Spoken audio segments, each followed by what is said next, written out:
Оройн төр хэрэмцэгчтэй ам нээвэл зочны ярилцлага эхэлж байна. Энэ удаад бид улсын хурлын гишүүн Уян Хишгийг урьж оролцуулж байна. Тэгэхээр одоо яг олонний анхаарал татаад байгаа тэр нийгмийн даатгалын шимтгэлийг бууруулах асуудал дээр ажил олгогчийн зүгээс одоо төлдөг тэр нийгмийн даатгалын шимтгэлийг одоо тэглэх асуудал дээр бас ажлын хэсэг одоо улсын хурлын нэр бүхий гишүүд хууль наашлаад байгаа гэж байгаа шүү дээ. Тэгэхээр тэнд та бас орсон гэж ойлгоод таныг урьсан шүү. Тэгэхээр энэ хуулийн төслөд тайлбарлаач. Тэгэхээр ажил олгогчийн зүгээс төлдөг тэр 12.5%-ийг одоо тэглэх юм бол яах вэ гэдэг юм маргаан үсэд байна шүү дээ. Энд дээр та тайлбар хэлэх үү? За тэгээ. Тэгэхээр яг хоо энэ дээр нэг үл ойлголцол гэх юм уу? Буруу ойлголт яваад байгаа юм. Одоо яг ди парламент буюу яг одоо санаачилсан хуулийн төслийг харах юм бол тэн дээр ерөөсөө ажил олгогчийн төлөхийг татварыг тэглэх тухай заалт байхгүй байхгүй юу? Тэгэхээр нөгөө энэ дээр нэг зарим нэг мэдгдлээс болоод одоо тийм ойлголт төрөө яваад ах шиг байна. Ер нь бол бидний санаачилсан хуулийн дээр болохоор гол зохицуулж байгаа юм маань одоо ажилтнуудын нийгмийн даатгалын шимтгэл төлөх цалингийн дээд хэмжээ гэж байдаг шүү дээ. Тэр нь болохоор хөдөлмөрийн хөлсний доод хэмжээг 10 дахин нэмэгдүүлсэн дүнгээр гэж байдаг. Тэгээ тэрнээс дээшээ цалин авдаг хүмүүсийн хувьд бол тэр дээшээ цалингаас нийгмийн даатгалын шимтгэл тооцдгүй гэсэн үг байхгүй юу? Тэгэхээр ч одоо хөдөлмөрөөсөө доод хэмжээ чи одоо 792 үлээ 700 Тэгэхээр 792 мянган төгрөгийг 10 дахин үржүүлсэнтэй тэнцэх хэмжээний цалинд л одоо нийгмийн даатгалын шимтгэл тооцож олох боломжтой. Тооцож авдаг гэсэн. За тэгэхээр чин 7.9 сая одоо төгрөгийн цалингаас бол нийгмийн даатгалын шимтгэл авна. Тэрнээс дээшээ авахгүй гэсэн үг юм. Тэрнээс дээшх үнийн дүн дээр нь болохоор авдаг байхгүй юу? Тэгэхээр дараагийн тэтгэвэр тооцоход ч гэсэн тэр дээшх цалин хамаагүй гэсэн үг.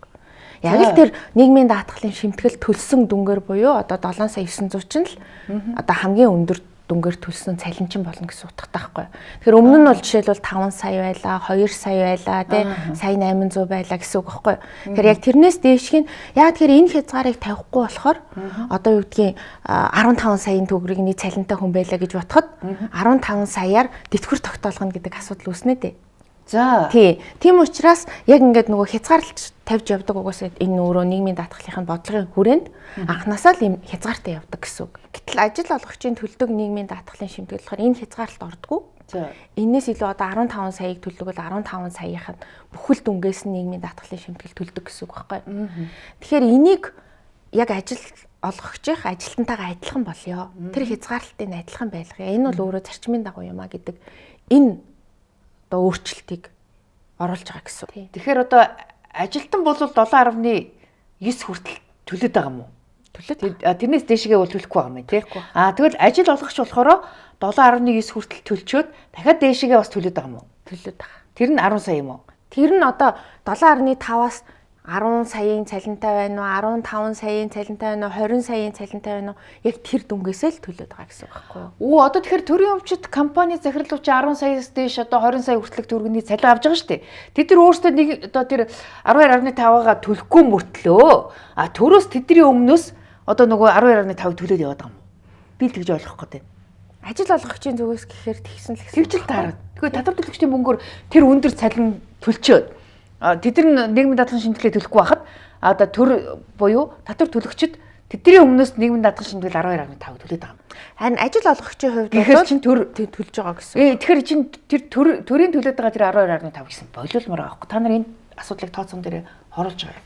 Яг хөө энэ дээр ер нь бол бид нар төр хувийн хөвшил гэж ялгаад аймгүй байгаа. Өөрөөр хэлбэл ажил олгогчийн хувьд бол яг л нэг зарчим баримталж явах хэрэгтэй. Гэхдээ энэ дээр нэг шудраг бус байна гэх шүнэ. Одоо ингээл төрийн өмчит компани захирлууд чинь 10-аас дээш сая төгрөгийн цалинтай биш нэг сарын. Тэгээд 5-7 төмөр зам одоо компани захирал гэхэд 19 сая төгрөгийн цалин авдаг гэж байна. Тэгэхээр тэр хүн чинь тэр их цалин авчаад тэгээд нийгмийн даатгалын шимтгэлд суудахгүй гэхэр чи одоо гар дээр нь бэлэн мөнгө тэр хэмжээгээр ирнэ гэхэрч бас хуваарлтын шог байна гэдэг шиг л барьцмаар санагдаад байна л та миний хувьд. Яг нэг талаасаа тийм байж болно. Нөгөө талаасаа тэр хүн чинь буцаад 19 сая төгрөгийн тэтгэвэр тогтоолгоод 19 сая төгрөгийнхаа цалингаас тэтгэвэр тогтоолгоод явна гэвэл энэ ч өөрөө төвхтэй болно шүү дээ. Яг энэ өөрчлөлт жишээлбэл яагаад чухал байгаа юм бэ гэхээр одоо яг нөгөө юм олон улсынхаа жишгээр яг аль дүнгээс ямар хэмжээгээр төлөгддөг юм бэ гэхээр нөгөө тодорхой дүн чинь байж хэвээр та. Гэтэл ажил олгогчийн дүн тодорхойг байгаад шүү дээ. Тэгээд хахаар нөгөө тооцоололтор чи алдаг гараад эхэлж байгаа. Тэгэхээр за угаасаа байх ёстой зарчмаар нь буюу яг л 1x гэдэг дүнгээс тэр 12.5 12.5 чинь татагддаг байя. За. Гээд ингээд нөө тооцоолыг чинь 1y гэдэг тоон хэмжээсээ гаргаад ирнэ дээ. За тэгэнгүүтээ за хөдөлмөрийн хөлснөөс авдаг болёо. Бусад одоо тооцоолох боломжгүй зөвлөх үйлчлэгийн энтер гэдэг ямыг тусад нь байя. Тэгэхээр яг албан журмаар хэд цугларах вэ гэдэг тооцооллын бодох аргачлал гараад ирнэ дээ. Тэгээд одоо хууль санаачилж байгаа 3 гишүүн маань одоо 3 өөр юм яриад эхлэхээр би одоо ойлгосонгүй. Эсвэл та нар хоорондоо муудаад ингээд одоо гинт ингээд санал нь хуваагдаад явчихгүй юу гэж ойлгох юм. Ер нь бол төвшин гишүүний ярьж байгаа адилхан, миний ярьж байгаа адилхан. Одоо гишүүн ч гэсэн адилхан ярьж байгаа боловч энийгээ би цаашдаа юм болохыг хүсэж байгаа юм гэдэг байдлаар тайлбарласан байл л дээ. Яг нөгөө дараагийн тайлбар нь өөрөөр хэлэх юм бол ер нь бол цаашдаа ажил олгогчийн төлдөг хэсэг байхгүй болох ёстой гэдэг юмыг л одоо гишүүн яриад байгаа юм. А гэхдээ энэ удаагийн хуулийн дээр бол тэр санаа байхгүй гэсэн. Тэгээд одоо тэгэхээр яг одоогийн байдлаар бид нар тэр хэмжээний одоо дарамтыг төсөвтөр очруулах боломжгүй гэсэн үг байхгүй юу? Одоо ингээд нийгмийн даатгалын сан чинь одоо 2 эхний түргэний алдагдaltaй байна гэдэл одоо их хамгаалсан сайд чинь бухимдаад байгаа шүү дээ. Тэгтэл одоо ингээд та нарын санаачилсан энэ хуулиас чинь болоод дахиад нэг 2 3 их найдын алдагдал цоорхоо бий болгох гээд байна гэдэг ингээд ийм асуудал үүсэл сан чинь ордон дотор бөө хэрүүл болоодсэн шүү дээ. Та дээрээ сонссон л баг та. Тий сонсч л байгаа. Тэгээд одоо та нар ойлгож тайлбарлаад л байгаа тий. Юу гэсэн үг зөв ярьж буруу яриад ойлгоод байна уу энэ? Яг ер нь бол факт гэдэг чинь хууль гэдэг чинь цагаан дээр хараар бичсэн л зүйл шүү дээ. Тэгэхээр одоо яг тэр цагаан цаасан дээр хараар юу гэж ütсэн бэ гэхээр бид нар тэр ажил олгогчийн илүү төлөөд байгаа хэсгийг ажилтнтайгаа адилхан цалингийнхан дэд хэмжээг тавьяа л гэдэг юм байгаа гэсэн үг. Нөгөө талаасаа тэгэхээр одоо энэ нийгмийн даатгалын санд одоо ямар өөрчлөлт авчрах гэдэг байгаа юм. Тодорхой хэмжээгээр эн чинь ажил олгогчийн тэр төлөөд байгаа тэр татварын дарамтыг л багасгах гэж та нар одоо санаачилж байгаа бол тэр чинь тэр ажил олгогчид яаж одоо дарамт нь багасж байгаа юм. Нөгөө талдаа тэр нөгөө алдагдaltaй байгаа сан дээр чинь бас нэг ямар өөрчлөлт орох гэдэг юм. За тэгэнгүүт энэ бол зөвхөн нэг нь биш. Одоо яг энэ хуулийн төслөөр гол 3 зүйлийг шийдэх гэдэг байгаа. Тэгэхээр нэгдүгээрт бол энэ асуудал байна. Ажил олгогчих. За хоёрдугаарх нь болохоор хөдөлмөрийн хуулийн дагуу авж байгаа бид нар хөдөлмөрийн гэрээгээр авж байгаа цалин байгаа. Дээрээс нь нэмээд нөгөө ажил гүйцэтгэх, хөлсөөр ажиллах гэрээ болон одоо иргэний хууль заасан бусад төрлийн гэрээгээр орлого олж байгаа шүү дээ. Хөлс авж байгаа. Тэнгүүд тэрнээс бас нийгмийн даатгалын шимтгэлийг заавал суудгаж аваа гэдэг ийм зохицуулт орчод байгаа байхгүй юу? Тэгэхээр энийг байхгүй болгоё. Буюу нийгмийн даатгал өөрөө албан журмын болон сайн дурын гэж байгаа. Тэгэхээр албан журмын хууль хөдөлмөрийн харилцаан дээр явъя. Сайн дурын хууль иргэний харилцаан дээр явъя гэдэг энэ зарчмыг нь суулгаж өгөх гээд байгаа. Одоо ингээд цалин хөдөлмөрийн хөлснөөс гадна бас бүр ингээд одоо юу гэдгийг 2% хүн хоорондоо тохироод ингээд нэг хөлсөө тохироод ажилласан. Цалингаас гадуурх орлого дээр хүртэл нийгмийн даатгалын шимтгэл тооцоод яваад байгаа шүү дээ. Яг харин тий яг наадах ч юм байхгүй. Тэгэхээр энэ өөрөө буруу зарчим. Өөрөөр хэлэх юм бол сайн дурын даатгал гэж яагаад байгаа юм? Нийгмийн даатгал чи 2 янз шүү дээ. Тэгвэл сайн дурих гэдэг чинь чи бусад орлогоосоо сайн дурын даатгалаа төлж болно. Тэгэнгүүт одоо энэ асуудал чинь ямар нөхцөл байдлыг үүсгэж байна вэ гэхээр одоо жижиг дунд бизнес эрхэлж байгаа хүмүүс байна, тийм ээ. За зөвлөх үйлчлэгээ хийж байгаа хуваараа зөвлөх үйлчлэгээ үзүүлдэг иргэд байна. Тухайн энэ үйлчилгээний хувьд болохоор хүн амын орлогын албан дотор 10% суудгуулна. Тэгээ дээрэс нь нэмээд 12.5 нийгмийн даатгалын шимтгэл суудгуулна. Харин тийм. Нөгөө талаас ажил олгогч 12.5-ыг төлнө. Дахиад бас төлнө. Тэгэхээр гэрээгээр ажиллаулж байгаа ажил гүйцэтгүүлэгч, хөлсөөр ажилуулагч маань яаж ийн гэхээр тэр хүнд мөнгө өгөхийн тулд 10% нэмэх нь 24% байна. 25%. Тэгээ 35%-ыг нийгмийн даатгалын шимтгэл болон татвар төгсөж байгаа. Харин тийм. Тэгэхээр миний Германаас гарч байгаа мөнгөний одоо 70-аас бага хувийн тэнцэж очиж гин гэсэн үг шүү дээ. Тийм. Тэгэхээр нөгөө ажилтнанд очих хэвээр мөнгө л улам багасаад байна л. Багасаад байна гэсэн үг. Тэгэнгүүт энэний цаана ямар одоо далд нөхцөл байдал үүсэж байна вэ гэхээр за одоо энэ нийгмийн даатгалын шимтгэл 20% өгж яхаар одоо хоёулаа зүгээр бэлнээр өгөлцөж авалцчихъя. Тийм ээ. Эсвэл одоо гэрээгүй явчих гэдэг. Энэ нь өөрөө ямар үр дагавар үүсгэж байна вэ гэхээр далд эдийн засгаас гадна эрх зүйн харилцааны тодорхойгүй байдалд хүрэж байгаа байхгүй юу? Одоо өөрөөр хэлбэл би гэрээгээ байгуулад албан ёсоор ажиллаа гүйцэтгээд тэрнийхээ төлөө албан ёсоор цалингаа авч чадахгүй болохоор энэ чинь асуудал үүснэ дээ. Тэгээд шүүхтэр маргахч болохгүй боломжгүй болж байгаа юм. Гэтэл би нэг авах гэж байгаа мөнгөө нэг 20%-аар ахиулаад авчмаар байгаа байхгүй. Тийм. Тэгээд эн чинь өөрөө ямар нөхцөл байдлыг үүсгэж ийнө гэхээр нөгөө хүн амын гаргалгын албан татврын 10% ч байхгүй болчихж байгаа гэсэн үг. Нөгөө талдаа татвар энэ дард төсөвт орох юм. Хоорондоо ингээд нууцаар тохирч ингэж одоо татвараас зугтажснаас 30 хэдэн хувь биш одоо 10% л нэг зөвхөн хүн амын орлогын албан татвар төлнө гэх юм бол энэ чинь хоорондоо гэрээгээ игээл ингээд татвараа төлөөл явчих штэ. Тийм штэ. Тэгэхээр эн чинь яг нийгмийн даатгалын сандаа нөлөөлөхгүй боловч одоо нөгөө тэндээ бол 20 хэдэн хувиар дарамт үүсч магадгүй. Гэхдээ энэ бол бага дүн. Бид нараас тооцоолоо хийгээд үзсэн. Харин нөгөө талдаа төсөв дээр хүн амын орлогын албан татврын хэмжээ нэмэгдэх боломж байгаа гэсэн үг. Харин тий. Бас нэг үдлээсээ бол одоо ингээд цалин хөдөлмөрийн хөлснөөс гадна бас ажил олгогч чинь тодорхой хэмжээгээр урамшуулал сар болгон өгдөг шүү дээ. Одоо юу гэдгийг хоолны мөнгө, унааны мөнгө тий. Одоо орон сууцны түрээсийн ч гэдэг юм уу тиймэрхүү байдлаар урамшуулал дэмжлэгийг ингээд ажилтнаа өгье гэхээр дахиад тэндээс нь татвар төр нийгмийн дадлан шимтгэлийг чинь аваад л асуудал үүсгээд байгаа юм шүү. Яг тэгдэг. Тэгэхээр энэ хуулийн нөгөө 3 дахь нь болохоор яг наад асуудал ч юм байхгүй. Тэгээ өөрөөр хэлбэл за цалин, урамшуулал буюу одоо нэмэгдэл цалин ч гэдэг юм. Эднэр бол яг хөдөлмөрийн хуулийн дээр тодорхойлсон цалингийн орлогод байхгүй юу? Эннээсээ бол нийгмийн даатгалын шимтгэлээ төлөё.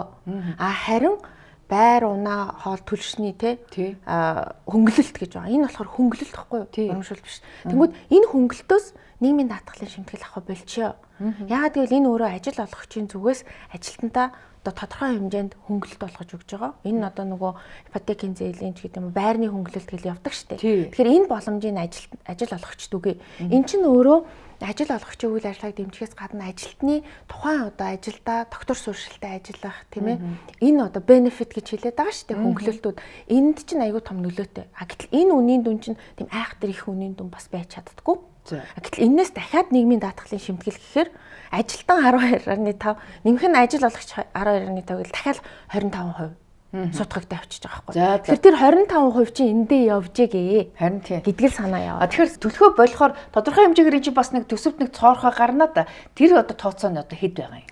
Яг гоо ингээд нэгтгээд бодоод үзэхээр хамгийн ихтэй бол нэг 300 тэрбумын зөрүүл гарахаар байгаа. Тийм үү. Ийм баг гэж юу? Одоо цаа чин зарим гişүүд 2 3 их найдаар одоо төсөв цоорох гэдэг нь чинь байж болохгүй. Бити ийм одоо популист хууль санаачлалаа гэдэг та нар чинь загнаад байгаа шүү. Харин би тэгэхээр тэр гişүүд яг санаачилсан хуулийнхын төслийг уншсан болоо гэдэг дээр л эргэлзээд байна л. Одоо та нар хуулийн төслөө одоо их хурл өргөн бариаг байгаа учраас гişүүдэд одоо бэлэн төсөл ирээгүй байгаа учраас л. Ер нь бол яг ди парламент буюу нөгөө олон нийтэд танилцуулж байгаа, хилцүүлэг хийж байгаа нь бол нээлттэй байгаа шүү дээ. Яг тэрүүгээр л бид нар өргөн барина. Одоо энэ 7 хоногийн эцээ сүүлэр байна уу эсвэл дараа 7 хоногийн ихээр ер нь бол өргөн барьчих юм байна. Тэгэхээр тэр цаашдаа ер нь лодо гişүн хэлээд байгаа тэр ажил олгогчийн төлдөг 12.5-ыг тэгэл яагаад одоо ажилтнаа одоо цалин өгсөний төлөө тэгэд нэмэлт татвар ингэж төлөх ёстой бэ гэдэг асуудал. Тэгээд тэр ажилтнанд нь тэтгэврт нь ямар ч нөлөө байдгүй юм байна шүү дээ. Тэгэхээр ч одоо эн чинь даатгал биш бүр харгас татвар болж хувраад байна гэдэг шүмжлэл гараад байна л да. Тийм. Тэгэхээр яг уу ер нь бол эн чинь нөгөө олон жил яг энэ системээр явцсан учраас одоо гинтийн огцом өөрчлөлт нөгөө яг энэ хамгааллын сайдын хэлж байгаагаар нөгөө огцом цорхоо үсгэж байхгүй. Тийм учраас энийг ингэж нөгөө үе шаттайгаар яг системчлэлтэйгээр шинжилгээ хийхгүй бол яг зүгээр нэг 2-3 заалтыг өөрчлөөд энэ өөрчлөлтийг хийчих болж чадахгүй. Тэгэхээр бид хэдий хийх гэж байгаа юм бол эхний ээлжинд саяны 3 өөрчлөлтөө хийгээд авъя. Энэ нь бол нэн даруй яаралтайгаар жишээлбэл ажлын байр нэмэгдүүлж болох нөгөө талаасаа ажил олгогчид дэм болох юм байна. Харин энэний дараа юу хийх ёстой гэхээр нийгмийн даатгалын тогтолцооны шинжилгээ хийх ёстой. Өөрөөр хэлэх юм бол энэ өөр хуримтлал авах ёстой маа гэдэг асуудал яригдчих байгаа юм. Тэгэхээр энийг яаж шийдэх вэ гэхээр одоо жишээлбэл цалингаас 12.5 гэдэг чинь үгүй айгүй том өндөр дүн байхгүй. Энэн дээр нэмээд тэтгэврийн санд өгнө гэх юм бол барахгүй. Тийш. Яг үндэ нөгөө зээл зуул, нөгөө ипотек, лизинг яах вэ тийм ээ? Нөгөө хүүхдүүдийн сургалт бидний цалин бол яагаад ч хэцүү байхгүй. Тийм учраас энэ 12.5-ыг чинь дотор нь хуваах боломж байна уу гэдгийг ярьж байгаа. Тэгэхээр одоо ингээд тогтолцооны шинжилэл хийн гэж 20 жил ярьлаа л да. Тэгээд одоо ингээд хуваарлтын тогтолцооноос хуримтлалын тогтолцоо руу шилжнэ гэж яриад байдаг. Тэгээд одоо хагас хуримтлалын тогтолцоо руу шилжлээ гэж 10 жилийн өмнө ярьж ирсэн. Одоо тэр хагас хуримтлалд бүр тагч хэврээл байна. Яагаад ингээд нэг дөрвтойгоо шинжилэл хийн гэж ярьсан мөртлөө тэр чигээр явж чадахгүй ингээд гацаачаад байгаа юм бэ? Энэ улс төрчдийн сонирхол байхгүй байна уу? Өөр ямар нэгэн шалтгаан байна уу та юу гэж байна? яг уу жишээлх юм бол нэг хүн намын мөрийн хөтөлбөр тусгасан. Хүн намаас жишээлбэл яг энэ шинжилтээр юу хийнэ гэж төлөвлөж исэн гэхээр за нийгмийн даатгал тэтгэврийн сан одоо албан журмын тэтгэврийн сан, хувийн тэтгэврийн сан гэдгээр явъя. Энэ 12.5-ийн чинь нэг 7% нийгмийн даатгалтай үлдээ. За энэс нэг юу гэдгийг чадвал 4-5% одоо тэтгэврийн сан болгоё. Эн чинь өөрөө нөгөө хуримтлалахгүй бидний нэрийн данс гэж нэрлэдэг байсан боловч энэ дээрээ тэтгэврийн сан буюу pension fund гэж нэрлэж байгаа. Энэ системийг оруулж ирээгүй учраас даатгал дээр учраас эн чинь биднэрт ямар ч хамаагүй болчиход байгаа байхгүй. Тэгэхээр тэтгэврийн сангийн оруулаад ирнэ шүү дээ. Тэгээ тэрийг албан журмынх байлга гэж байгаа. Өөрөөр хэлбэл тэр 5% төлж байгаа мөнгө чинь болохоор яг минимум байхгүй. Одоо тэр дүн бол өөрчлөгдөхгүй гэсэн үг. Өнгөрсөн жилээс чинь нийгмийн даатгалын сангийн хуулийг өөрчлөгөөд бидний төлж байгаа тэр 12.5-аас жил бүр 2% нь миний нэрийн дасанд одоо бэлэн мөнгө байдлаар ингээ хоримтлагдаад явна. Тэгэхээр цаашдаа жил сангийн хуулиа батлааг байгаа ш. Одоо яг манайхтай адилхан ийм тогтолцоотой улс орнууд бол одоо 7% нь нийгмийн даатгалын сандаа явчихж байгаа юм байна. Үлдсэн 5% нь ядаж одоо миний нэрийн дасанд одоо ороод ах тийм боломж бол байгаа юм биш үү, тийм үү? Харин тэрийг л өөрчилчмөр байгаа байхгүй юу? Гэтэл нөгөө нийгмийн даатгалын сан чинь ингээд цорхотой болцсон. Жилд одоо хүмүүс нэмэгдээл тэтгэврээ тогтолгоол яваад байгаа штэ сар болгоо ингээд. Тэнгүүд энэ хүмүүсийнхаа тэтгэврийг тавих боломжгүй болчих гээд байна гэдэг асуудал эргэж байгаа байхгүй юу? Тэгэхээр одоо ингээд одоо энэ жишээлбэл 2% одоо тодорхой хэмжээгээр хүмүүсийн нэрийн дасанд ингэж орж байгаа бол цаашдаа энэ 5 болж одоо нэмэгдэх боломж бол байгаа л юм шүү дээ. Тэгэхээр энэ нийгмийн даатгалынхаа одоо social insurance, pension fund гэдэг хоёр төрлийн юм байхгүй. Тэгэхээр энэ нөгөө нийгмийн даатгалынхаа төлж байгаа хэмжээг уг нь багасгах хэрэгтэй гэсэн үг. Тэнгүүд багасгах болохоор цорхон үсээд байна гэж хэлээд байгаа. Энэ цорхон үссэнтэй холбоотойгоор бол бас нэлээд олон шүмжилж ярих юм бол байгаа. Яагаад энэ цорхон үссэн юм бэ? Тийм ээ. Нийгмийн даатгалын сангаа яагаад удирдах чадаагүй юм бэ? Наад цорхоо чи энэ үеийн засгийн газрууд гэд дуртай үедээ өөрсдөө тансаг хэрэглээнд аваад ингээ хэрэгэлсэн буцаага тэр хэрэгэлсэн мөнгөө буцааж төлөөгүй үүнээс болоод юм хоримтлагдсан үр үүссэн гэж хараад байгаа шүү дээ. Тэгэхээр тэрийг буцааж гаргуулах асуудлаа шийдэх асуудал тий. Хоёрдугаарт за үнэхээр энэ сагсандах мөнгөнийхөө тухайд яриад байвал бид нэр хизээж энэ шинжилгээ хийж чадахгүй. Яагаад гэвэл эн чинь өөрөө одоо юу гэдгийг инфляцийн түвшинтэйч уялдаж байгаа. Энэ мөнгө чинь яг ингээд төлөгдөхөд хэцүү болоод байгаа байхгүй. Гэтэл сангийн мөнгө яаж явах хэвээр гэхээр өсөж аривжиж явах хэвээр. Ядаж инфляцийнхаа түвшинтэй уялдаад нөгөө банкны хадгаламжийн хүүгээр гэдэг шиг өсөж явах хэвээр байхгүй. Гэтэл тийм өсөлт хийгдээгүй. Нэгэнд энэ сан байж л байгаа бол энэ сан зөв удирдах хэвээр байхгүй юу? Ерөөс хасах биш. Дандаа нэмэхлүүг явах хэвээр. Харин тийм. Гэтэл нөгөө банкуд дээр байршуулад алдсан зүйл байна. Тийм ээ. Үн цэнгүй хөрөнгө оруулалт хийцэн байна. Хөрөнгө оруулалтынхаа үр ашгийг тооцоогүй байна. Дээрээс нь удирдахдаа буруу удирдсан байна. Гэх мэтлэнгээс болоод энэ сан ч өөрөө байхгүй болчихжээ. Багасчиж. Тийм ээ тэр алдагдалд орчиж. Тэгвэл энийг цааш нь үргэлжлүүлээд алдагдалд оруулаад байх юм уу? Эсвэл энийг нэг том алхам хийгээд засах юм уу гэдэг асуудал байхгүй юу? Өөрөөр хэлбэл энийг засах гэж байна гэд хэсэг хүмүүсийн нийгмийн даатгалын шимтгэлийг нэмж болохгүй. Хэсэг хүмүүсийн тэтгэврийг олгохоо зогсоож болохгүй. Тэ? Тэгэхээр тэрийг яаж нөхөж болох вэ гэхээр үндэсний баялагын сангийн хоримтлын сангаа бид нар ашиглаж болж байгаа юм. Тэрийг бол гэхдээ удаан хугацаанд биш. Ерөөсөө яг энэ даатгалын актуарчид эдийн засгчдыг гаргасан тооцоо байгаа байхгүй юу? Тооцоол. Яг энэ тооцоолоор харах юм бол яг нэг 5 жил тэнцэнээс ашиглажээ. Энэ бол бүх хүнд хамаатай юм аа. Яагаад бол Монгол улсын нийгмийн даатгалын тогтолцоог өөрчлөх гээд байгаа, шинжилэх гээд байгаа юм. Тэгэхээр одоо ингээд ажил олгогчийн төлдөг нийгмийн даатгал шимтгэлийг тэглэх хууль санаачилсан гишүүд гэд яриад яваадсан чинь замын дундаасаа та нараа ерэн санаагаа хувиргачихвоо. Дээрээс тань одоо ямар нэгэн байдлаар хамтарсан засгийн газрын зүгээс та нарыг дарамтлаад нийгмийн даатгалын санг ингээд алдагдлын улам нэмэх гээд байна гэд загнаад боловчвоо. Гүү одоо би нөгөө хэлснээрээ яг цагаан дээр хараар бичснийг л харах юм бол одоо тэгэд анханасаа яаж явж исэн байж байгаа байхгүй. Тийм магадгүй та нарыг ингээд гинт ингээ хуулийн төсөл дээр за одоо дээрээс дарамтлаад гуруулаа энийг одоо болио доо гэд ингээд жоох ингээ өөрчлөлтсөн хин ч анзаарахгүй л шүү дээ. Яг одоо яг энэ яриа гарсан үе нь бол нөгөө ди парламент тавьцсанаас хойш л доо. За. Тий. Ди парламент энэ чинь 3 сарын ихээр байлуу. 2 сарын дундурч илүү тавигдсан. За. Тэгээ энэний дараа чинь бас хилцүүлгүүд зөндөө хийгдэж явж байгаа. Тэнгүү тэр хилцүүлгүүд дээр ч гэсэн яг л энэ танилцуулга хийж явж байгаа. Тийм. Тэгэхээр яг энэ дунд бол нөгөө ажил олгогчийг яг хилцүүлгийн явцад бол харин нөгөө бизнес эрхлэгчдээс ажил олгогчдоос ямар хүсэлт ирсэн гэхээр ерөөсөө ажил олгогчийн төлж байгаа мөнгийг байхгүй. Зеро олгооч, тэглүүлээч. Тэгжээж л наадах чинь одоо учир утгатай болохоос биш. Наад чинь нэг юм зөрүү үсгэлээгээд эн чинь бас яг одоо төгс шийдэж байгаа асуудал биш шүү дээ гэдэг асуудал. Төрийн өмчит компаниудад бүр баг эхний төгрөгийн алдагдaltaй байхад л захирал нь тэр өндөр 10-20 сая төгрөгийн цалингаа авсан хэвээрэл байгаад байна шүү дээ. Алдагдaltaй ажилласан бол тэр хүн хариуцлагаа хүлээгээд ядаж цалингаас асуулж явах хэрэгтэй юм шүү.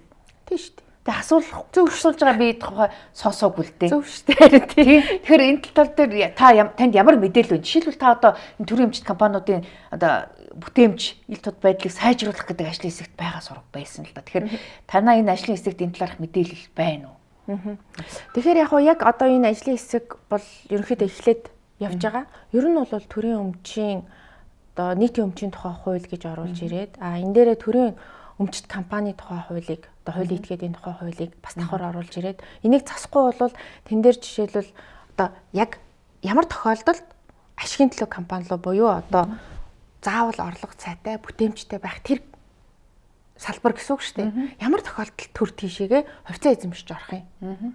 Эсвэл зүгээр одоо хяналт тавьж орох юм гэдэг асуудал. Нөгөө талдаа ашигтай биш боловч төрийн зайлшгүй хийх ёстой үйл ажиллагаанууд байгаа байхгүй юу?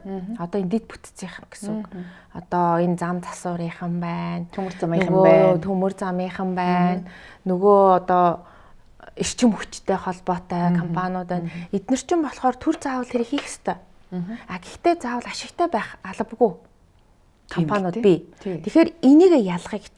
Гэхдээ ашигтай байх албагүй гэж байгаа боловч маш их тансаг зардлууд гаргаад байгаа энэ компаниуд дээр асуудал байна шүү дээ. Ямар ч бүтээмж хийгээгүй. Харин тэгсэн мөртлөө маш их зардалтай, маш их орон тоодоо. За жишээлбэл яг адилхан чиг үүрэгтэй хувийн компани 200-аад хүнээр ингээд болоод ажиллаад болоод ахад тэр одоо 5 төмөр зам компани 1000 хүнтэй ажиллаж байна. Тэгсэн мөртлөө тэр одоо Улаанбаатар хотод байгаа оффист нь 180 хүн ажиллаж яхад одоо тэр хувийн компанид бол 9 хүн ажиллаж байна гэж байгаа. Ийм ялгаатай. Тэгээд дээрэс нь төмөр зам засдаг тэр одоо төмөр замын тээвэр хариуцдаг компани яхаараа муурны хоол цээжвч шаардлагатай ийм хэрэг болдго юм бол гэж би гайхаас сууж байлаа. Тан дээр ямар мэдээлэл нэ дээр? Яг уу ер нь бол нөгөө хяналт шалгалт үндэсний аудит байгаа. Аудит заавал орж явах хэрэгтэй гэдэг энэ нөгөө одоо эрх зүйн байгаад идэг. Гэтэл тэр маань яга хэрэгжихгүй байна вэ? Хяналт яга явахгүй байна вэ? Одоо хоёрын хвшлэр бол ажлын байрны тодорхойлт гэж явдаг юм. Үгүй зураг авалт гэж явдаг л да. Өөрөөр хэлбэл за энэ 5 хүн сууж байна. Энэ 5 хүний 5-уулаа яг 100% ажиллаж гин үү? Орц гарц нь ямар байна уу? Тийш тийм ээ. Тэгэнгүүт тэнцээ орц гарцыг харахаар тэнд ерөөсөө нэг л хүн хийгээд иж болно да. Тэгвэл тэр нэг хүний цалин нэмээд 4-ийг халлаа та. Энэс чинь нэг юм үг гарцсан байлаа шүү дээ. Одоо ингээд төрийн өмчит компани 5 хүний хийх ажлыг хувийн одоо компани нэг ажилтан хийж болоод байна гэдэг асуудал яригадаад байгаа байхгүй. Тэгэхээр тэр илүү байгаа тэр 4 хүн чинь улс төрчдийн шахааны одоо цүнх баригч гэдэг юм уу ямар нэгэн шагналын журмаар тэнд ингээ очисон мэргэжлийн бус тийм асуудал байгаад байна л та тийм үү. Тэгэхээр тэрийг тодорхойлж гаргах хэрэгтэй гэсэн үг. Өөрөөр хэлбэл бид нар нөгөө ингээ сайн дураараа одоо гэдгийг бүх юм улс төрчөөд иж болохгүй шүү дээ. Энэ ёстой тэрний тавиул юм байна. Энэ энэний тавиул юм байна. Энэ чинь намаас тавигдаж, тэр ч тэр намаас тавигдаж гээд ахаар эн чинь ингээд нэг бүгдийг ингэж инээлүүлээд тэнгуү тэр дундаас аль нь ч засагддаггүй. Тийм ээ? Хин нь ч юу хийгээд байгаа нь тодорхойгүй байгаад байгаа байхгүй. Тийм учраас одоо яг компани дээр шалгалтууд орж ийн, тийм ээ? За тэн дээр үйл ажиллагааны процессууд явж гин. Тэн дээр буцаад ажилчид дээр ямар ажлын байрны тодорхойлтууд нь гарч ирнэ. Энэ дээр яг ямар гүйцэтгэл шаардлагатай. Энд чинь өөрөө том зургаараа тэр компани өөрийнх нь үйл ажиллагаа даалгавраас шалтгаална, тийм ээ. Гэхдээ зөвхөн миний зүгээс итгэлгүй байна. Тэгээ одоо энэ хамтарсан засгийн газар гээд хэмнэлтийн хуулийг хэрэгжүүлж байгаа гэж байгаа боловч нөгөө нэг одоо хэмнэлцэн орон тоонуудаа эсэргээр нь дахиж сэргээгээд бүтээмжийн менежер, хяналтын менежер ч гэнэ нөгөөх нь ямар юмны менежер ч гэлөө. Тэгээд ингээд нэг төрийн өмчит компани дээр 3 дарга шинээр нэмж томилогдоод байна шүү дээ. Тэгэхээр чин энэ шалгалтанд орохоос өмнө одоо орон тоонд бүр ингээд 400-500 хүнээр нэмэгдээд байгааг юу гэж болох вэ?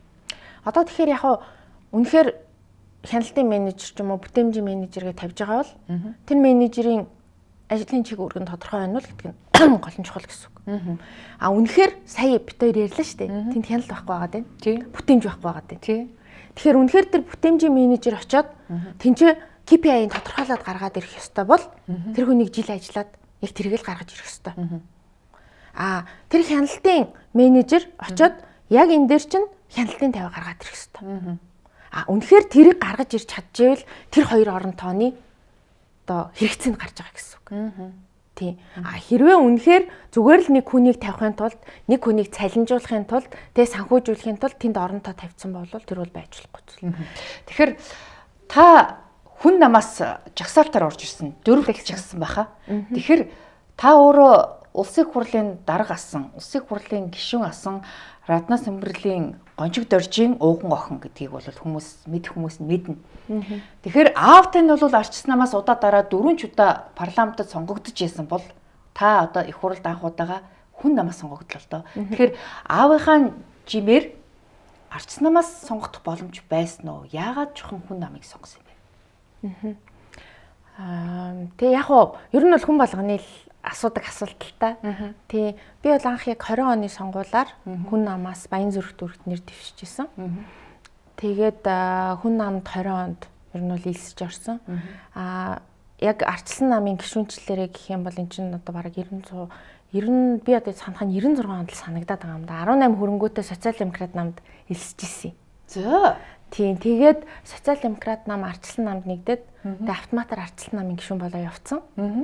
Тэгээд яг 20 онд нөгөө арчилсан намын гишүүнээсээ татгалзаад хүн нам руу орж исэн байхгүй. Энэ хугацаанд бол яг улс төрт бол би ерөөсөө улс төрийн үйл ажиллагаанд оролцож байгаагүй.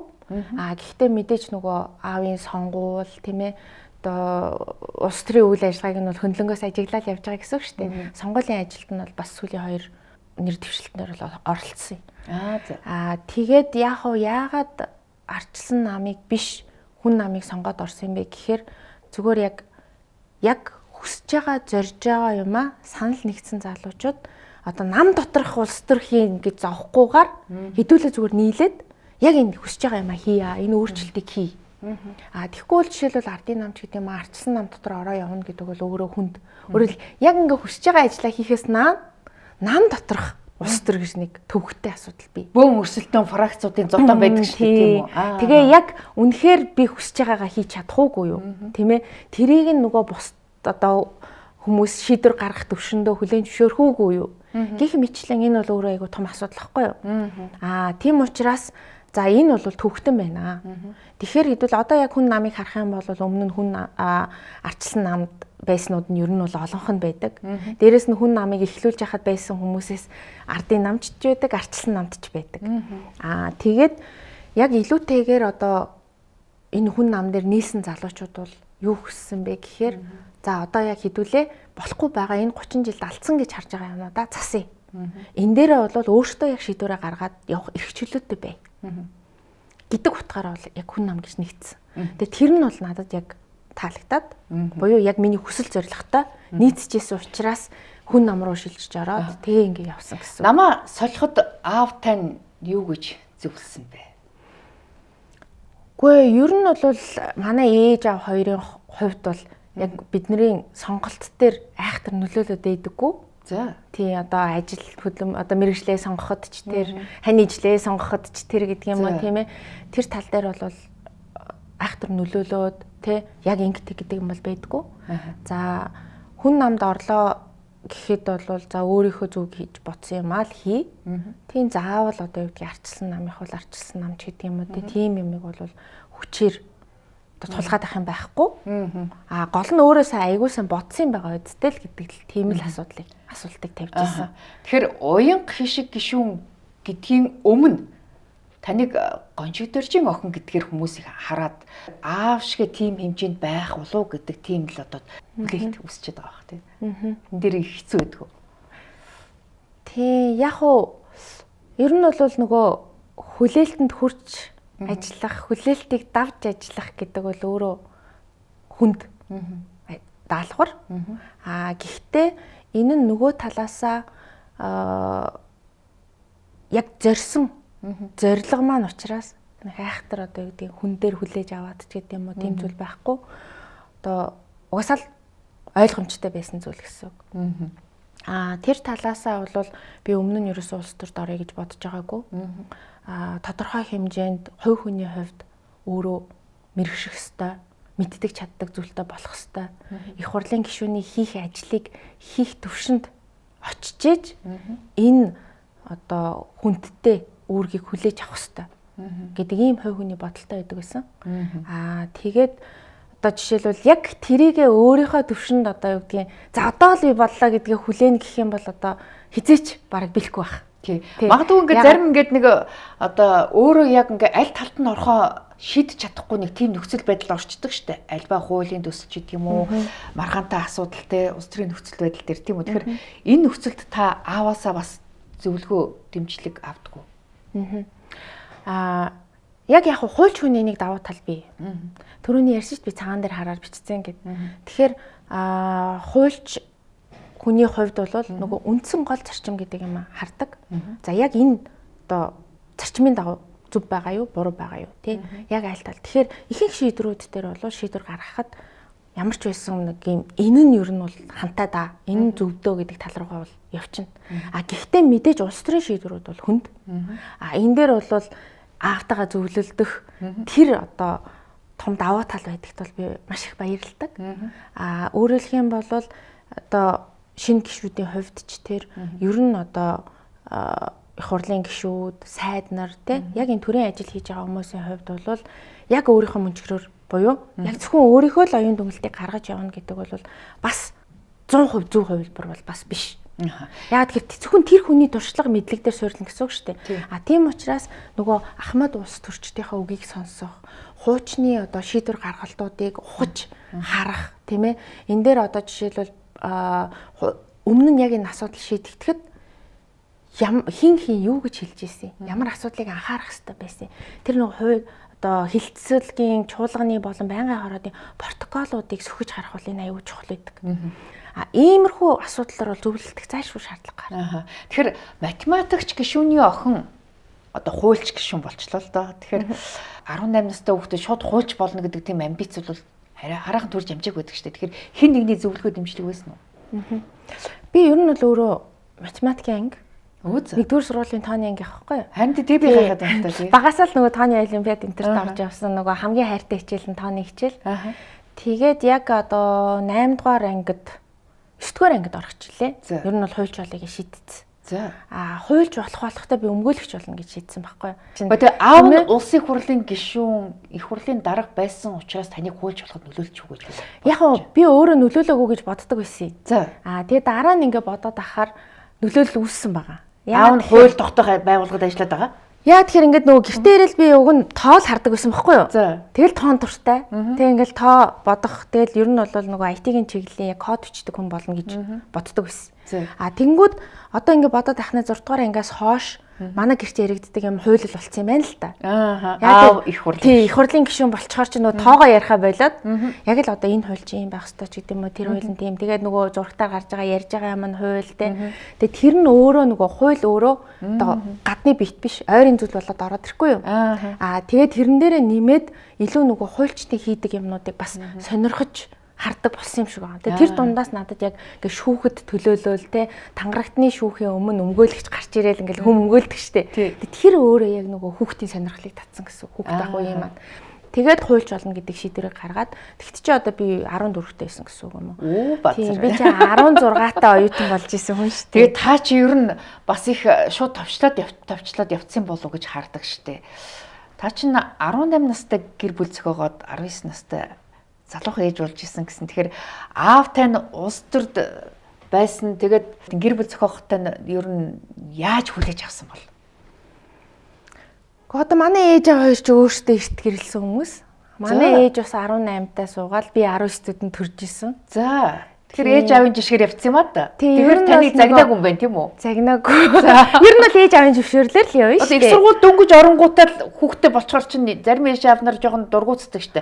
Гончигдорж байгаа бол тийм ч таатай хүлээж аваагүй байх. Би чинь 16-таа дээд сургуульд ороод 20-тойгоо төгссөн байхгүй юу? Тэгэхээр чи би 3 дугаар курс, 4 дугаар курстэй төрсөн.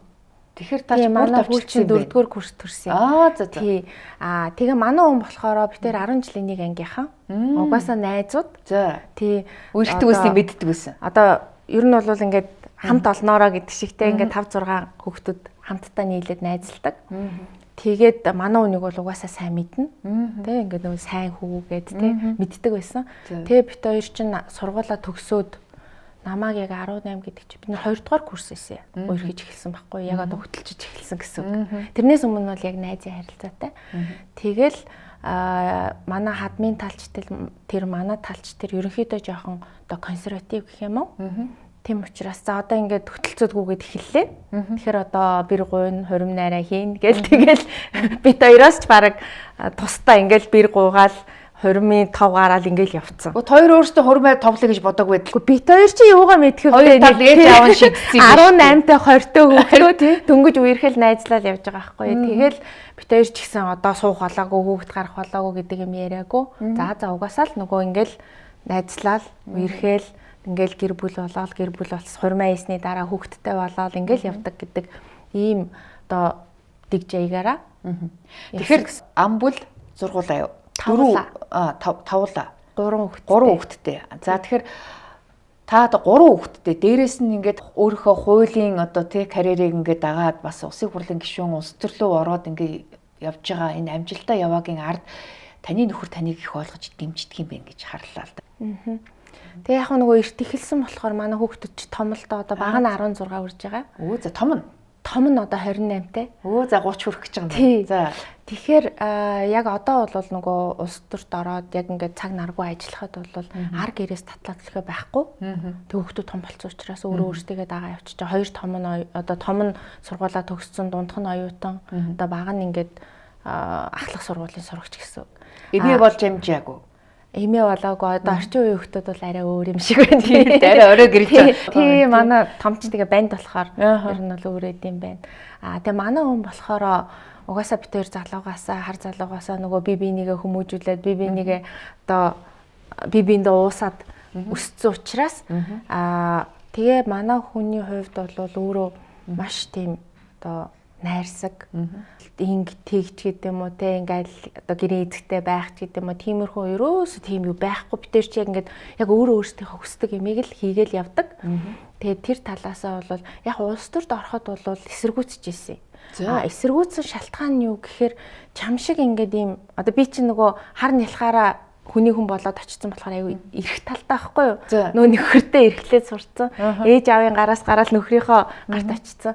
Тэгээд одоо яг ийм чам шиг ийм хүн энэ хар ертөнцид очиод чи наад сэтгэл санаа чи хүлээж авч чадах юм уу те чи энэ дээр ингээд бүгд чам руу дайрна муулна те ингэн тэгэхээр чи ингээд чамд аюу хүнд штэ хэцүү штэ тэгэхээр энэ дээр чи аюу их зовноо тийм болохоор ийшээ яах юм бэ аавын маань эсэргүүцчихсэн шалтгаан ч гэсэн тэр гонч өдөрч байгаа зөвшөөрөх намайг ер нь бол улс төрд орохыг зөвшөөрөхгүйсэн шүү дээ. Тийм бас шалтгаан тэр улс төр гэдэг чинь бохир хүнд хахир ертөнцөө чи тэр дотор байхад хитрхи одоо нөгөө нэг одоо эмзэг байна. Тэгээ энэ дээр очиж чи чамд хэцүү шүү дээ гэдэг юмыг тавиад иддэг гэсэн байхгүй. Тийм. Тэгээд нөгөө талаараа одоо ингээд улс төрчдийн хүүхдүүд улс төрт ороод ингээд карьер хөгөөд явхаар нэг ёсондоо нөгөө нэг бизнесийн ертөнц шиг ингээд үе залгамжилсан байдлаар ингээд Монголын улс төр парламент засгийн газрыг ч гэсэн үе залгамжилсан хүмүүс ингээд авч явах гээд байна гэдэг нэг ийм шүүмжлэл гардаг шүү дээ. Энэ дэр ч гэсэн та сонсч л байсан баг тийм үү? Тийм. Тэгэхээр яг хөө энэ дээр бол би юугийн зөвтгөлийн юу гэж шилдэг вэ гэхээр ягаад багшийн хүүхд багш болохоор дургуутдаггүй юм. Ягаад эмчийн хүүхэд эмч болохоор дургуутдаггүй юм. Тэ? Хуульчийн хүүхэд хуульч болохоор харин эсэргээрээ баярлдаг шүү дээ. Ягаад гэвэл эн чинь нөгөө илүү одоо эмчийн хүүхэд бол илүү эмч болох байх. Тийм ээ багшийн хүүхэд илүү багш болох байх гэж хардаг шүү дээ. Тэгэхээр яг энэ нөгөө суур зарчмаа харахаар ягаад улс төрчин хүүхэд илүү улс төрч болж болохгүй гэж. Өөрөөр хэлбэл улс төрч гэдгийнхаа цаадах хариуцлага үүргээ бодно гэсэн үг байхгүй юу? Тийм ээ яг юу хийх юм бэ гэдэг нөгөө ажил гэдэг утгаараа харах юм бол тэрнээс шинэ өөрөө юу гэдгийг эрх мэдэл гэдэг ч юм уу те ямар нэгэн зэрэг зэндааны тухай асуудал биш байхгүй юу? Тэгэхээр энэ талаасаа харах юм бол буруутгах зүйлгүй баха гэж боддتي. Одоо ингээд улсын хурлын гишүүд чинь нэлээд өндөр цалинтай болцсон сураг байсан. Таныг аавыг их хурлын гишүүн их хурлын дарга байхад бол харьцангуй бага цалинтай байсан шүү дээ. Тэгээд одоо бол баг 3 дахин нэмэгдсэн харагдаад байна л да. Тэгэхээр 7.1 эдэн сая төгрөгийн цалин авдаг юм шиггүй шүү дээ. Тэндээсээ татвар өгөөд гар дээр бэлэн 5 сая орчим авдаг гэж сонссон л да. Тэгээд дээрээс нь сар болгон бас нэг 20 сая төгрөгийн хуулийн ажлын хэсэгт орсон гэдэг бас дэмжлэг авдаг юм шиг байна тийм үү? Тэгэхээр энэ нь одоо хэр зөв юм болоо татвар төлөгчдийн мөнгийг бас хэтэрхий ингэж гишүүдэд ингэж найр тавьж тараагаад байна гэдэг юм шүүмжлэл гараад байгаа шүү дээ. Тэгэхээр энэ 126 чинь энэ бүх хууль тогтоомжуудыг сайжруулах хэрэгтэй, хууль тогтоох хэрэгтэй. Энийг хэрэгжүүлж байгаа засгийн газарт нь хяналт тавиад явах хэрэгтэй. Ийм нөхдөд байгаа дах шүү дээ. Тэгэхээр яг энэ утгаараа бол тодорхой хэмжээнд мэдлэгтэй, чадвартай хүмүүс орж ирэх хэрэгтэй. Тэгэхээр тэр хүмүүс өөрсдөө ямар ажлыг орхиод орж ирэх вэ гэдэг бас нэг асуудал байх хэвээр. Одоо шүүгчийн хувьд бид нар жишээлбэл цалин одоо тодорхой хэмжээний цалин амжиргаанд хүрэлцэх хэмжээнд байж тэр одоо шүүгч авилгаас ангид байх юм аа гэдэг асуудал тавигддаг тийм үү. Яг энэтэй адилхан их хурлын гишүүн одоо ямар хэмжээний цалин аваад яаж ажиллах вэ? Юг харин энэ цалингийнхаа хариуд юу хийх ёстой вэ? Гэдэг асуудал тавигдах хэрэгтэй байхгүй юу? Тий. Одоо ядаж чуулгандаа суух хэрэгтэй. Байнгын оройдынхаа хуралдаанд идэвхтэй оролцох хэрэгтэй, ажлын хэсгүүдтэй оролцох хэрэгтэй, хуулийн төслүүд дээр ажиллах хэрэгтэй, тийм ээ. Засгийн газар дээр асуудал гарч байгаа бол тэн дээр чиглэл өгөх, хяналт тавих, тийм ээ, асуулга тавих байдлаар идэвхтэй ажиллах хэрэгтэй. Тэгэхээр сар болгонгоо 20 сая төгрөг цалингаас гадуур бас нэмэлтээр аваад байгааг л би ойлгохгүй байхгүй. Чи жилдээ нэг удаа авдаг гэсэн чи сар болгоо өгдөг болсон юм шүү. Энэ өмнө нь угаасаа л байдаг байсан гэж ойлгоод байгаа. Үгүй ээ, өмнө нь зөвхөн хуулийн төсөөс наачлаад тэрэн дээр ажиллаж байгаа гишүүдэд тэр нь батлагдах юм бол хараг 20 сая төгрөг. Тэр нь тэгээд ажлын одоо тэр хуулийн дээр ажилласан босод хуульчдтай өгдөг гэж ойлгоодсон. Одоо тэгсэн чи бараг сар болгон гэж би сонссоод бүр гайхсан л та. Яг хөө энэ нь өөрөө нөгөө нэг тойргийн одоо санхүүжил буюу одоо энэ дээр жишээлбэл томилтоор явах, уулзалт цуглаан хийх, хурал хийх те одоо энэ нөгөө хуулиа сурчлан таниулах, хилцүүлэг зохион байгуулах гэдтэй энэ бүх ажиллагаанд зориулсан нөгөө төсөв байж байгаа байхгүй. А тэрнээсээ одоо яг энэ үйл ажиллагааг явуулахад одоо нөгөө нэг ийм шаардлагатай байна гэдгээр ингээд хүсэлтэд гаргаад ингээд аваад явах. Тим санхүүжилтийн. Гэтэ ерөн зүгээр парламент одоо ингээд оронтойгоо нэмээд 126 болдгиймаа гэхэд бүтээмж нь бага мөртлөө зардал нь их байдаг л харагдаад байна л та. Би бол эсэргээр байх хэрэгтэй байсан л гэж хараад байна. Хууль нь илүү сайжраад зардал нь багасах хэрэгтэй байтал зардал нь төрүүлээд ихссэн. Яг бодиттой одоо үр өгөөжтэй хууль одоо хуулийн өөрчлөлт хийгээд байгаа мó гэхээр яг тэр хүссэн хүлээлтэнд хүрч ажиллаж чадахгүй байна л да. Та энэ шүүмжлэлтэй санал нийлэх үү? Одоо тэнгууд яг уу одоо жишээлбэл бизнестэй улс төрчд ч юм уу тийм ээ бизнесийн орлоготой хүмүүсийн хувьд бол за цалин асуудаг байж болно. Тий. Гэтэл жишээлбэл яг энэ ажлаа хийгээ явъя гэж байгаа хүмүүсийн хувьд бол цалин чухал шүү дээ. Тий. Тэнгууд одоо жишээл 126 олонгуудаа хуучин төсөөрөө явна гэх юм бол нэг гишүүний цалин буурах ёстой гэсэн үг. Тийм ээ? Буурж орж ирэх ёстой гэсэн. Гэтэл тэр цалин бага байгаад эхлэхээр энэ одоо яг өмнөх ажлаа 100% төвлөрөө хийж чадах уу гэдэг асуудал үүсэх байхгүй юу? Одоо их хурлын гишүүн чинь хажуугаар нь юу ч хийж болохгүй шүү дээ. Манай нараа гишүүнийг хэлээд байгаа би лайв хийж болохоо болжлоо шүү дээ гэдэг байгаа чинь тэр байхгүй юу? Гэтэл одоо жишээлбэл их хурлын гишүүн хажуугаар нь өмгөөдлийн үйлчлэгээ юм уу хууль зүйн зөвлөгөө байхгүй бүх юм байхгүй байхгүй юу? Тэгээ багшилжиж болохгүй, хууль зүйн зөвлөгөө зүгж болохгүй, нэг компани тузад сууж болохгүй. Яг л энэ өмнөх цалингаараа л амьдрах хэрэгтэй гэсэн. Тэнгүүд бид нар чинь одоо юу гэдгийг компани хувьцаа эзэмшдэггүй, ямар нэг эн тэндээс ногдол ашиг аваад байдаггүй, тэ яг л цалингаараа ингээд ажиллаад амьдраад ирсэн хүмүүсийн хувьд бол нөгөө моргежээ яаж төлөх вүлээ, нөгөө лизингээ яах вүлээ, тэгээ хүүхдийнхаа сургалтын төлбөрийг яах вүлээ гэх энэ асуудлууд ч яг л адилхан байж байгаа байхгүй юу? Одоо жишээлбэл их хурлын гишүүнээр сонгогдохоос өмнө та хувийн бизнестэй байсан бах те өмгөөлөл юу лээ энэ компанитай байгаа C&G Partners хуулийн фирмийн үүсгэн байгуулагч. Тэгээ дараа нь Шунхлаг группийн үйл ажиллагаа хариуцсан захирал. Дараа нь голон токны хуулийн хэлтсийн захирал гээд та ихэвчлэн ингээд хувийн хвшилт явж байгаа бас өөрөөс давхар хуулийн тийм фирмтэйс юм аа байхгүй. Одоо эн чинь өөрөө нэг хуулийн компанитай байжгаад тэгээд ер нь бол эмэгтэй өөрөө хуулийн компани авч явахад аяг хэцүү. Энэ өөрөө цаг наргуу маш стресстэй ажиллахгүй. Тэг хүүхдүүд ч бага байсан. Тэг багыгаа бага байхад ерөнхийдөө хуулийн компани хаацсан. Тэгээд яг ингээд байнгын цалинтай ажил руу орчихгүй юу? Тэгэхээр одоо хамгийн сүүл бол би UNESCO-ор капитал гэдэг үнэ цаасны компани тузын дарга гүйцэтгэх захирал байжгаад тузын дарга нь болоод тэгээд UNESCO-ор asset management гэдэг хөрөнгөний удирдлагын компани туз Тузын дарга. Тэгээ ЮНЕСКО банк усын тузын гишүүн гэж явж ирсэн. Тийм. Тэгэхээр энэ нь өөрөө би нэг компанитай гэсэн үг биш. Компанид өөрийнхөө одоо мэдлэг чадварыг үнэлэл цалингаар таны хувийн компани биш байхгүй гэсэн үг.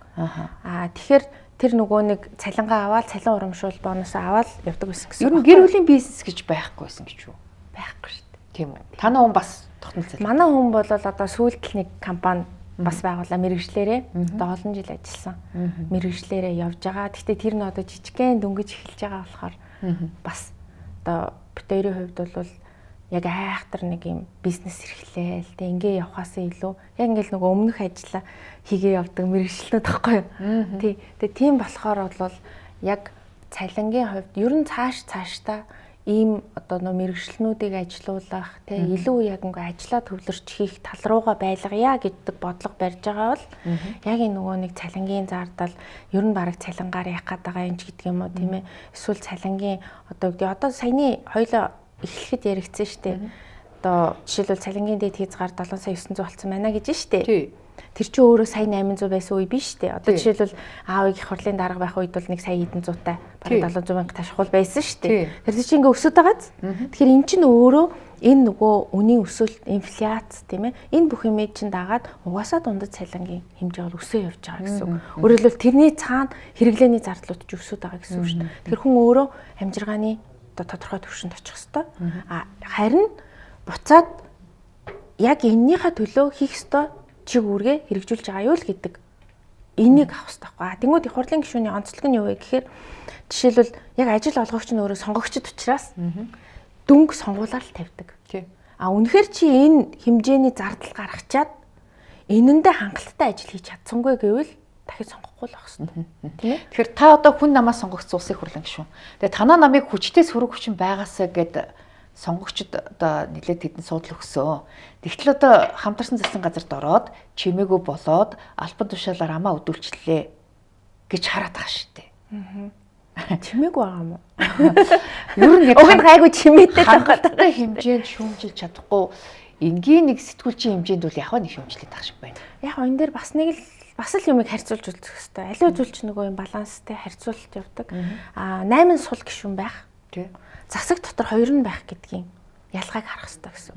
8 сул гишүүн байгаад бүх хийж байгаа юмыг шүүмжлээ суух шиг амарх юм байхгүй. Өөрөөр хэлбэл олон нийтэд таалагдах юмыг яриад яг л тэнд ямар ч хариуцлага байхгүй юу? Тэ? Шүүмжилсэн болохгүй шүү дээ чи. Энийг өөрчилж болохгүй шүү дээ. Яг гэвэл шүүмжлэх үнцэг бүх юмд байдаг. Харин тэр нөгөө давуу сул тал дээр л яригдчихийдэг. Гэтэл засагт орно гэдэг маань юу гэхээр хариуцлага хүлээж байгаа байхгүй юу? Өөрөөр хэлбэл бид нар хизээ засаг авч хизээ боловсролын салбарынхаа мөрийн хөтөлбөр дээр тусгасан юмаа хийх юм бэ? Хизээ бид нар засаг авч эрчим хүчний реформ хийх юм бэ гэдэг асуулт гарч ирж байгаа байхгүй юу? 8 сул гишүүнээрээ бол бид нар хизээ хийж чадахгүй. За тэгвэл засагт орчвол хамаагүй муу хилэгдээд ч хамаагүй яг энэ боловсролынхаа реформыг хий. Энэний эхний алхам бид нар 26 оныг боловсролын жил байхаар зарлуулчлаа шүү дээ. Энэ амар том зүйл байхгүй юу? Өөрөөр энэ боловсролын реформыг хийхэд шаардлагатай хөрөнгө оруулалтуудыг шийдвүүлж чадна гэсэн үг. Бид нар хэрвээ засагт биш байсан бол энийг хийлгэж чадахгүй шүү дээ. Гаднаас хичнээн ойрлоод хийж чаддаг. Гэхдээ засагт орсон гэд засгийн хийж байгаа бүх юмыг дэмжиж байгаа гэсэн үг биш. Өөрөөр хэлбэл засагт 2 гишүүн байна. Тэр 2 гишүүнээ шахаж ажиллаж байна. Нэгдүгээрт, хоёрдугаарт тэр 2 гишүүн маань ч санал нэгдэж чадаагүй засгийн шийдвэр байх магадлал бий. Тэр тохиолдолд их хурлаас хяналт тавих гэдэг утгаараа бол их хурлын 6 гишүүн бол 100% ажиллана. 100% хэлхээ хийлнэ. Тийм ээ шүүмжлээ. За тэгэхээр сүүлийн ганц асуулт. Та эрх зүйч хууч мэрэгжилтэй Монгол Улсын их сургуулийг төгсөөд холбооны бүгд найрамд гэрман улсын бооны их сургуульд эрх зүйч мэрэгчлэрээ магистр хамгаалсан юм байна. Тэгээд хууч гэдэг утгаараа та бас одоо их хурлд орж ирээд дөнгөж шинэхэн гишүүнч гэлээ хэд хэдэн одоо хуулийн өөрчлөлтээр бас одоо таны санаачилсан хуулийг эхнээсээ батлагдаад явчлаа гэж харж байна. Тэр өмгөөлийн тухай хуулийн дээр бас таны санал дэмжигдээд батлагдчихлаа. Араас нь одоо зөвшөөрлийн хууль гэдээ яригдаад явж байна тийм үү. Тэгэхээр энэ зөвшөөрлийн хуулийн дээр та бас эсрэг байр суурьтай байсан л та тэрийг та товчхон тайлбарчихгүй. Тэгэхээр зөвшөөрлийн хуулийн дээр бол маш сайн ойлгож харах нюанстай юмнууд байгаа даа. Өөрөөр хэлбэл зорилго нь бол зөв байгаад байгаа. Өөрөөр хэлэх юм бол за энэ яг цахим тоглоомууд тийм ээ. Мөрөдөд Цахим хэлбэрээр мөрөдөд тоглоом, бооцоод тоглоом энэний ард хохирогчд их байгаад байна тийм ээ. Өөрөөр хэлбэл тоглоод хохироод байна. Эд хөрөнгөөрөө болон амь насаараа хохирогч нөхцөл байдал үүсээд байна. Тэгэхээр энийг бол шийдэх ёстой гэдэг дээр бол санал нэг байгаа. Энэ бол айл эрт шийдэх ёстой байсан асуудал. Одоо л шийдэгдэг байгаа. Та тэгээд эсрэг байр суурьтайгаа бодоход би таныг нэг ямар нэгэн байдлаар мөрөдөд тоглоом, бооцоод тоглоомын газартай юм биш үү? Эсвэл ах トゥ хамаатан садан ч ингэж хардчих. Тийм ёстой байхгүй тэр юмнаас чи хол явдаг тийм ээ. Өөрөөр хэлбэл энэ өөрөө тоглож болохгүй гэдэг асуудлаас илүүтэйгээр хувь хүний хариуцлага санхүүгийн боловсролын асуудал байхгүй юу? Одоо жишээлбэл орон баяраа тавиад тийм ээ өөрийнхөө амьдралын одоо бүх гол их усүрийг барьцаанд тавиад тоглох ёстой юу гүй юу гэдэг энэ бол нэг тусдаа асуудал. За олонх нь энэ дээр шийдвэр гаргалт нь буруу яваад байна. Ийшээгээ донтоод байна. Энэ асуудлыг шийдэх ёстой гэдэг дээр хориглох нь зөв юм биш үү? Энэ бооцоо мөрөдөд тоглоом. Тэгтээ шууд хориглох өөрөө сул талыг бий болгодог. Өөрөөр хэлбэл тэр донтцсон хүмүүс хориглолоо гэд тоглохоо болох уу? Тэгэл ямар нэгэн байдлаар нууцаар тоглох байх та. Тэгэхээр ядаж хүн лөөрдөөд ингээд хохироогоод байх нь багасах байх л гэж. За тийм. Тэгвэл өнөөдөр оруулаад ирсэн хуулийг яагаад шүүмжлээд байгаа юм бэ гэхээр нэгдүгээр хууль зүйн техникийн хувьд болоод хуулийн зарчмыг буруу хагаад байна. Би чи хуульч хүн шүү дээ. Тийм болохоор хууль тогтоох байгууллагын хувьд бол бид нэр зөв хууль батлах хэрэгтэй. Ялангуяа одоо эрүүгийн хуульд өөрчлөлт оруулж байгаа бол энэ эрүүгийн шин зүйлчлэлээс чинь шалтгаалаад хүн хэлмэгдүүлэх тийм ээ гэмт хэрэгт одоо гүтгэх тийм ээ буцаага тэн дээр жишээлбэл одоо хэлмэгдүүлэлт үл явна. Хүний эрх зөрчих асуудал. Нөгөө талаасаа ял завших асуудал. Өөрөлд тодорхойгүй бичигдснээс болоод жинхэнэ гэмт хэрэгтэн сул яваад харин буруу хүнийгээ буцааж тэр хонглоор чирэх. Тэр боломжийг бий болгочих вэ. Ийм учраас энэ эрүүгийн хуулиар шин гэмт хэрэг бий болгоно гэдэг бол өөрөө маш нарийн асуудал байхгүй юу? Гэтэл энэ хуулийг өргөн барихтаа яасан гэхээр зөвшөөрлийн хуульд өөрчлөлт оруулж ингээд тэрийгэ дагуулад эрүүгийн хуулиа оруулаад ирсэн. Тэгээд яаралтай гормоор гээд энэ дээр шүүх, прокурор, хүний эрхийн үндэсний комисс гээд яг заавал энэ эрүүгийн хуульд орж байгаа өөрчлөлт төр саналаа өгөх ёстой байгууллагуудын санал байхгүй. Хууль зүйн яамны санал байхгүй. Үнэлгээ байхгүй. Нөлөөлийн үнэлгээ. Энэ юмгүйгээр ороод ирж байгаа байхгүй юу? Процедурын дот байгаа юм шүү. Харин тэгэхээр ингээд яарсан буюу зөвшөөрлийн хууль бол өөрөө энгийн хууль байхгүй юу?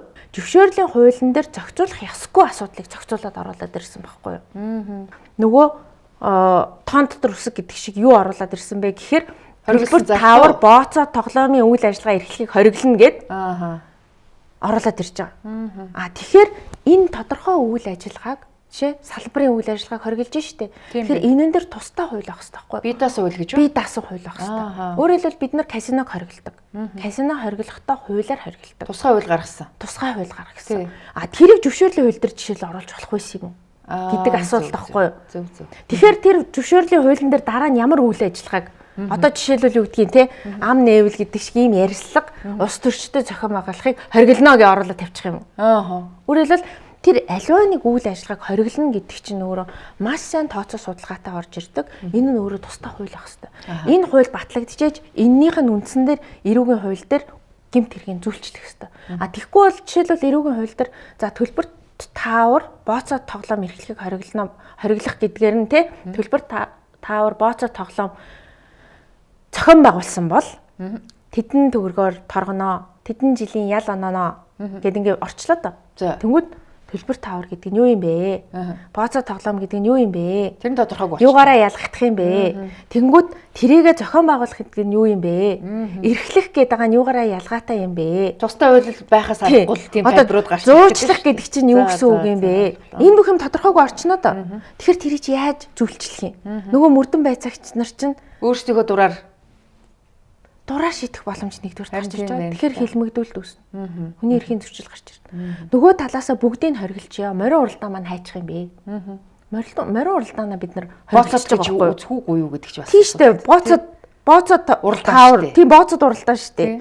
Тэгэхээр автоматар ийш орчиж байгаа байхгүй. Тэнгүүд жишээлбэл спорт беттинг буюу спортын бооцоо тоглоомод байгаа шүү дээ. Одоо жишээлбэл саксны тэмцээн болж байна. Тэн дээр бооцоо тавьж байна. Тэгжээж тэр нөгөө нэг холбооны үйл ажиллагаа явах гэдэг нь тэр бүх хэмжээ хориглогдно. Гэтэл энийг Үгүй ээ тэр чинь хориглохгүй гэж хэлж чадахгүй. Яагаад гэвэл тусдаа бид нар хууль батлаагүй учраас. Тийм байна. Зөвхөн эрүүгийн хууль дээр ороод ирж байна. Тэгэхээр миний нөгөө хуульчийн хувьд санаа зовоод байгаа юм тэр ихгүй юу? Үгүй ээ ядаж наа дээрээ прокуророосоо саналыг аваа. Шүүхээс улсын дэд шүүхээс саналаа аваа. Ерөнхий прокуророос саналаа аваа. Хүнгийн эрхийн үндэсний комиссаас саналаа аваа. Энэ хууль зүйн яам чи яагаад энэ дээрээ саналаа боловсруулдаг юм бэ? Ингэжээж энэ хууль чинь өөрөө ямар үр дагавар бий болгох юм бэ? Нөгөө бусад зүйлчлэлтэйгээ яаж зөрчилдөх юм бэ? Зүйлчлийн одоо хоорондын зөрчилтөн үүсэхгүй юу гэдэг ямиг бид нар яаралтай гормоор 7 хоногийн дотор нэг байнгын хороо шийдэж чадахгүй. Нөгөө бошуу туулаа баримтаа бастай гэдэг шиг л дараа нь ингээд асуудал дагуулсан хууль баталчих гээд байна гэдгийг л та сануулж байна шүү дээ. Та ялангуяа эрүүгийн хууль. Энэ хуулиар чинь хүнийг хордог, цаагддаг, тоорогдог, эрхийг хязгаарладаг хууль байхгүй. Тийм учраас маш одоо 7 хэмжээчнийг огтлох хэрэгтэй гэдэг зүйл. Гэтэл энэний эсрэг нөгөө нэг PR юу гэж яваад байна гэхээр одоо яг таны нөгөө хардаж сэрдэж байгаа шиг хувьдаа нэг мөрөдө тоглох юм байна. Ерөөсөө энэ те хориглохыг зөвшөөрөхгүй байгаа маань цаана нэг эрх ашиг яваад байна гэж байна. Гэтэл эн чинь хувь хүний эрх ашиг гэдэг талаасаа биш. Нийгмийн аюулыг зайлуулахдаа бусад аюулыг бий болгож болохгүй байхгүй юу? Тэгээ энэ талаас л яваад байгаа. За ингээ бидний ярилцах цаг аль хэдийн дууссан байна. Ингээ бидний урилгыг хүлээж авч дэлгэрэнгүй тайлбар ярьцлага өгсөн танд баярлалаа. Тэгэхээр та хуульч гишүүний хувьд ер нь бас нэлээд томоохон хуулиуд дээр бас анхаарлаа хандуулж өөрийн гэсэн зарчмын байр суурь илэрхийлж одоо бас цоорхоттой буруу хууль батлагдахаас бас сэргийлэх тал дээр бас өөрийнхөө хувь нэмрийг оруулж ажиллаж байгаа юм байна. Ингээ таны цаашдын ажилд амжилт хүсье. За баярлалаа. Амжилт хүсье. За баярлалаа. За манай энэ удаагийн ам нээвэлт зочны ярилцлагаар улсын их хурлын гишүүн Уянга Хишиг оролцлоо. Анхаарлаа хандуулсан үзэгч та бүхэнд баярлалаа.